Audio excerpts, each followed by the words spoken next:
what's up? Okay, so 35. The rank of this matrix.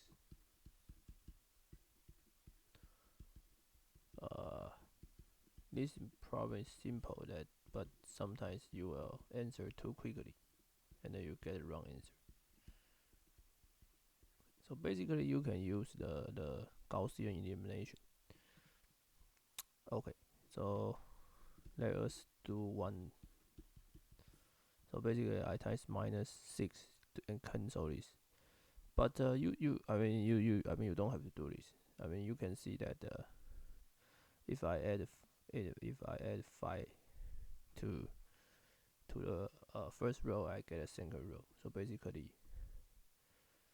I can eliminate the first two into this one.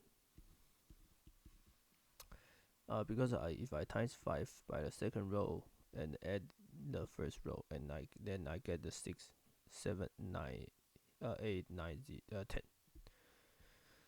6, 7, 8, 9, 10. Yeah. So and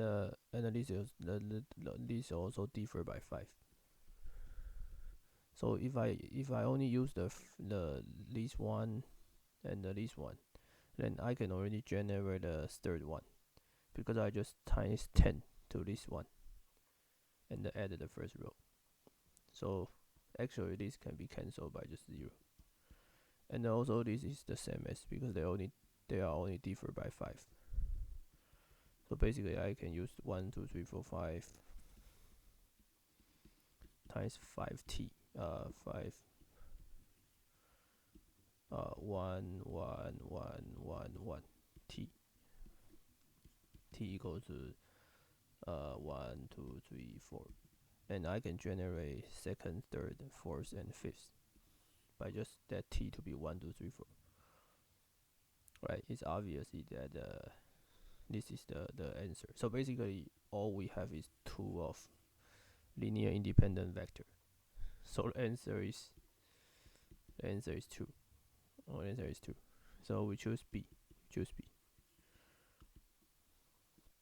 Okay, 36. Okay. 36 asks about a shortest distance from xy equals to 8 to the origin. So you can use calculus, but I think it's nonsense that you don't have to use calculus, because you know these points must be